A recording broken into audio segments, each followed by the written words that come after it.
he is like probably the world's greatest moron at this point. He invested all of his energy and many millions of dollars into electing a guy whose stated policies would destroy his companies. Well, that's quite interesting. And then he enacted those stated policies, and the guy lost his mind. Now he's talking about a free trade deal with Europe after he has spent the last year savaging all of the neoliberals who would agree with him in making that kind of a free trade deal and propping up far right-wing nationalists across Europe, and then being shocked when those leopards eat his face. It's like, you can't be this stupid. And yes, it's nice that we're getting some transparency, but it's also, come on, it's Elon Musk.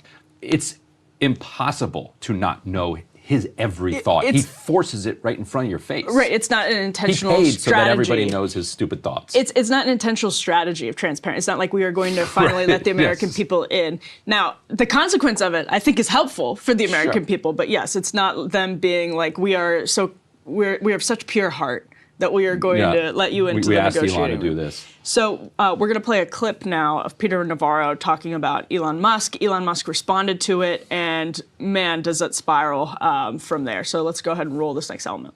When it comes to tariffs and trade, we all understand in the White House, and the American people understand, that Elon's a car manufacturer. But he's not a car manufacturer. He's a car assembler in many cases. If you go to his Texas plant, a good part of the engines that he gets, which in the EV case is the batteries, come from Japan and come from China. The electronics come from Taiwan. The tires come. What we want, and the difference is in our thinking and Elon's on this, is that we want the tires made in Akron. We want the transmissions made in Indianapolis. We want the engines made in Flint and Saginaw, and we want the cars manufactured here. It's like this business model where BMW and Mercedes come in to Spartanburg, South Carolina, and have us assemble German engines and Austrian transmissions. That doesn't work for America. It's bad for our economics. It's bad for our national security. We want them to come here. And with Elon, it's fine. He's a car man. He's a car person. That's what he does. And he wants the cheap foreign parts, and we understand that. But we want him home. We want him home for our national security and economic security, and everything's good. That absolutely set Elon Musk off, and as it should have. There's nothing surprising about that setting Elon Musk off. So Elon Musk responded to a post of that clip, and put the little asterisk in his response to someone who posted the clip and said this is what Peter Navarro said. He put little asterisk. Peter Retardo. Well, I hope Musk is happy. He at least gets to say that. He gets to say that. Golden age. And then he also replies, Navarro is truly a moron. What he says here is demonstrably false.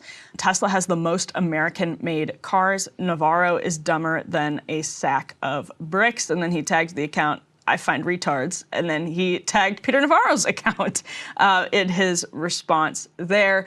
That's what set off the Caroline Leavitt exchange.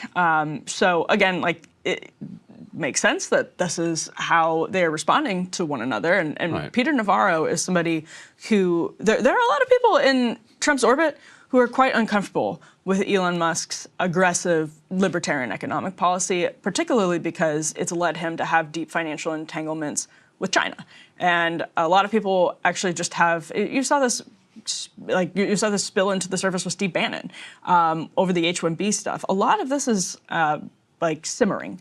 It doesn't erupt every day, but it's simmering beneath the surface between a lot of true believers in Trump protectionist circles, Trump, the sort of MAGA industrial policy realignment circles who have a deep distrust of Elon Musk. And I think that's where you get Peter Navarro asked publicly about Musk, just openly saying, look, Elon's fine. It's all fine. We're glad he's in the administration, but X, Y, and Z, he's just shooting from the hip. Mm-hmm. And that created this public controversy.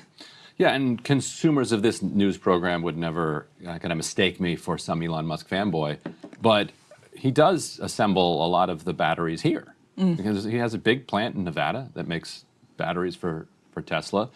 And Navarro does sound like a moron when he starts talking about the difference between an EV car assembler and an EV car manufacturer, because the problem that a lot of unions and the UAW, for instance, has with the transition from the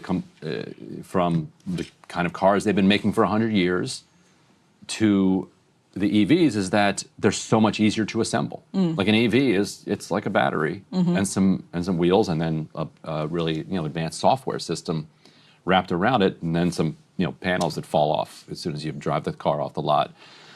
But he keeps kind of reverting back to language about that fits better with the old Detroit. Like, we're going to do the transmission, and like an EV.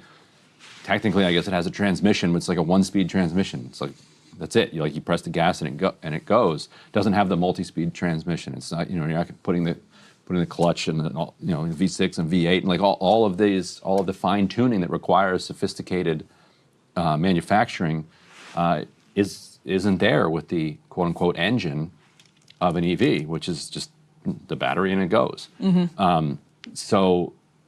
Moron is fair, I think, in this point. I think Musk is right there. A lot of Musk's Chinese production is for the Chinese market and for other markets. Yeah. Like Tesla's a global brand. And the other American auto companies should maybe try to figure out why that is. It's not that to your point, it's not that he doesn't import materials. It's that he does it less right, than and others. He needs Chinese rare earths and other, he needs other elements of the Chinese supply chain, but not necessarily the ones that Navarro's talking about here. So this is the last element, B5. This is also what I mean by we're not bringing our best against the Chinese in these negotiations. Well, these are morons, all of them. These two, you can just see there's something like this is what happens internally in every presidential meeting. It's like the long-running bit here in DC about how actually Washington is Veep. It's not West Wing. It's not House of Cards. Like it is Veep. It's completely true. It's cliche at this point. But this is the type of stuff that happens internally all of the time. Now we can put the next element up on the screen. Caroline Leavitt told Damon Javers yesterday, "We are the most transparent administration in history, expressing our disagreements in public." Again, this is whatever. I love it. Whatever. That's basically, that is the best possible response, right? Like, they're not even trying to spin it and saying everyone is united here. This is a totally, a White House where everybody's on the same page. We're running like a well-oiled machine. And the reason I think is important, which is fundamentally this is Donald Trump's policy. I don't think Scott Bessent knows or Howard Lutnick knows where Donald Trump wants to stop with any of this. I don't think they know. I don't think Jamieson Greer knows what Donald Trump wants to see in negotiations with Australia and what that means, how long that means he'll continue. They might know that he wants them to address non-tariff barriers. Great. I don't think they know when he's willing to say that's enough. We have struck a deal with Australia, and we will, completely come to the table, finalize this thing, and tariffs are off, or tariffs are much lower than they were. Tariff increase is much lower than it was.